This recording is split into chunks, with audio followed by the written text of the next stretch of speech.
NEET Yuji 2026 পরীক্ষায় কম নম্বর দেওয়ার অভিযোগে দায়ের হয়েছিল মামলা, কিন্তু ভুয়ো নথি দিয়ে কলকাতা হাইকোর্টে মামলা করায় পরীক্ষার্থীদের বিরুদ্ধে পদক্ষেপ করতে নির্দেশ দিল কলকাতা হাইকোর্ট।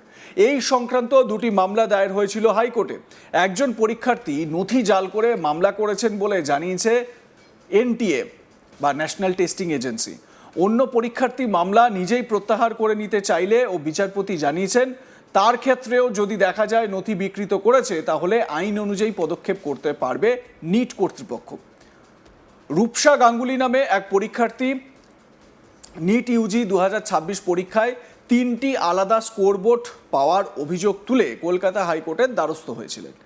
শুক্রবার মামলার শুনানিতে এনটিএ আইনজীবী আদালতে জানান, আবেদনকারীর দাখিল করা সমস্ত নথি জাল ও বিকৃত। যে স্কোর কার্ড জমা দেওয়া হয়েছে সেটি 2025 সালের পরীক্ষার। পাশাপাশি আদালতে পেশ করা ওএমআর শিটও আসল নয়, বিকৃত করা হয়েছে।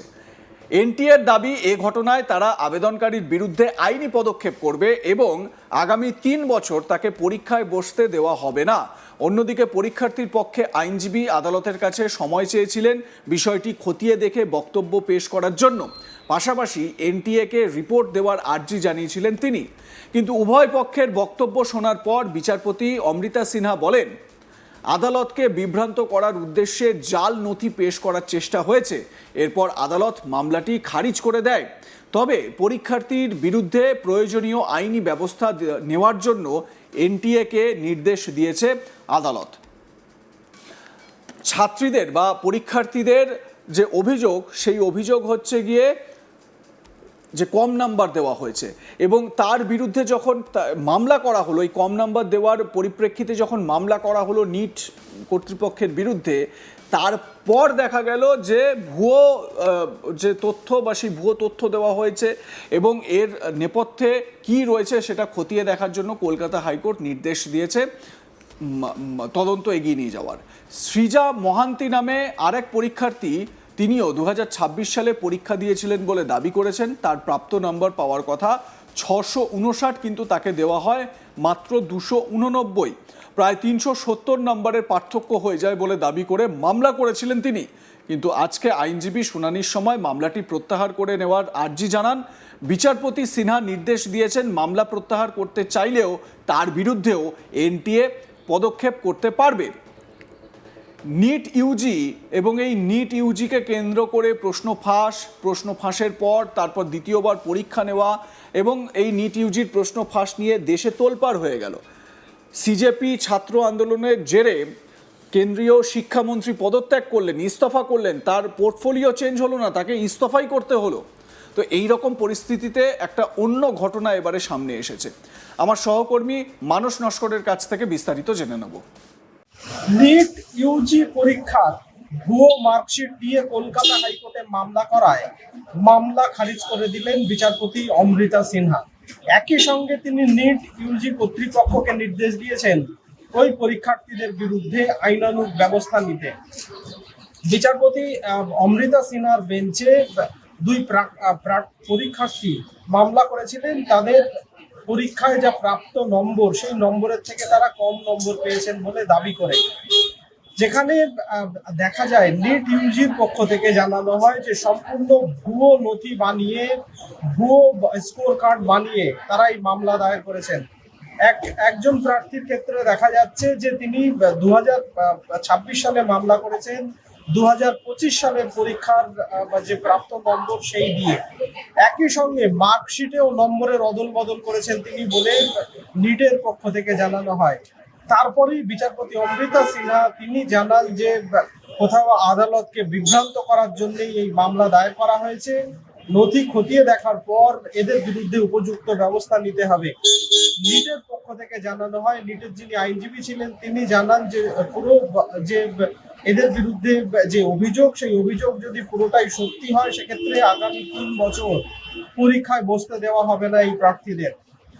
কলকাতা হাইকোর্ট সূত্রে যেটা জানা যাচ্ছে যে একজন প্রার্থী তিনি দাবি করেছিলেন যে 2026 সালে তিনি পরীক্ষায় বসেছিলেন, প্রাপ্ত নম্বর যা তার থেকে তিনি অত্যন্ত কম নম্বর পান, সেই জন্যই তাকে যাতে পর্যাপ্ত নম্বর দেওয়া হয় সেই আবেদন জানিয়ে তিনি কলকাতা হাইকোর্টের দ্বারস্থ হন। বিচারপতি অমৃতা সিনহার বেঞ্চে মামলা শুনানির জন্য উঠলে নিটের পক্ষ থেকে আইনজীবী জানান যে ওই প্রার্থী সম্পূর্ণ ভুয়ো মার্কশিট দেখিয়ে এই মামলা করেছে এবং তিনি যে নম্বর স্কোর কার্ড যেগুলো দিয়েছেন নথি হিসেবে সেগুলো 2025 সালের নথি। এই প্রার্থী 2025 সালেও বসেছিলেন, সেখানেও তিনি অকৃতকার্য হন এবং 2026 সালেও তিনি অকৃতকার্য হয়েছেন। একই সঙ্গে তিনি যে স্কোর কার্ড মার্কশিট যেগুলো দিয়েছেন সেগুলো সম্পূর্ণ ভুয়ো, তার নম্বর পাল্টানো হয়েছে।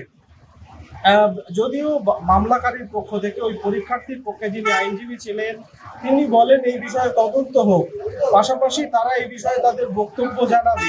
একই সঙ্গে নিটকেও রিপোর্ট প্রদান করতে আর্জি জানান ওই আইনজীবী, যদিও বিচারপতি সেই সুযোগ দেননি। নিটের পক্ষ থেকে জানানো হয় যে ওই পরীক্ষার্থীর বিরুদ্ধে পদক্ষেপ করা হবে, আগামী 3 বছর তাকে পরীক্ষায় বসতে দেওয়া হবে না।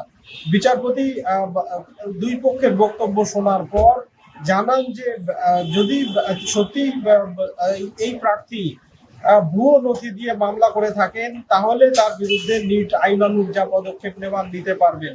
অন্য আর এক প্রার্থী সৃজা রক্ষিত নামে এক প্রার্থী, তিনি সৃজা মোহান্তি নামে এক প্রার্থী, তিনি একটি মামলা দায়ের করেছিলেন যেখানে তার বক্তব্য তার পাওয়া উচিত ছিল 659 নম্বর, কিন্তু তাকে দেওয়া হয়েছে মাত্র 289, প্রায় 360-70 নম্বরের পার্থক্য হয়ে গেছে তার দাবি অনুযায়ী। কিন্তু যখন আদালতে মামলাটি শুনানির জন্য ওঠে তার পক্ষ থেকে আইনজীবী জানান যে তারা এই মামলার শুনানি করতে চান না, এই মামলা তারা উইথড্র করে নিচ্ছেন বা প্রত্যাহার করে নিচ্ছেন।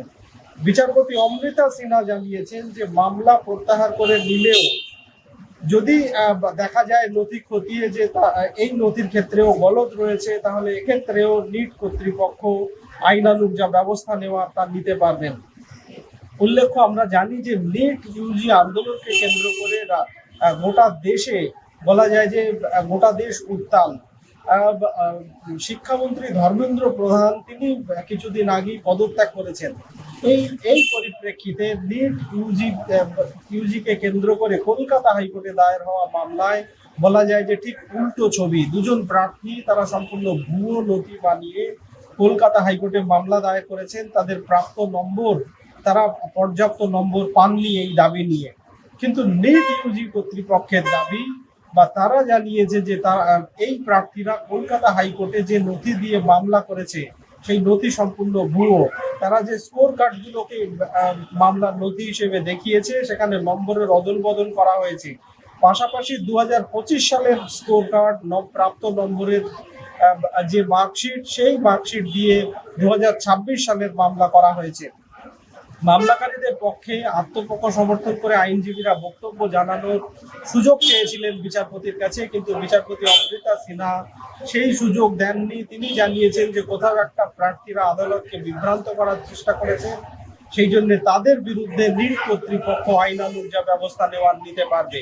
অন্য আর এক প্রার্থী তিনি এই মামলা শুনানি শেষে তার মামলার যখন শুনানির জন্য ওঠে তিনি তার আইনজীবী জানান যে তারা এই মামলার শুনানি করতে চান না, মামলা তারা প্রত্যাহার করে নিতে চান। কিন্তু বিচারপতি জানিয়েছেন মামলা প্রত্যাহার করে নিতে চাইলেও আইনানুগ তাদের বিরুদ্ধে ব্যবস্থা নেওয়া যাবে, নিট কর্তৃপক্ষ নিতে পারবে। আপনাদের মতামত জানাতে ভুলবেন না। দেখতে থাকুন আজ তাক বাংলা, সাবস্ক্রাইব করুন আমাদের ইউটিউব চ্যানেলটি।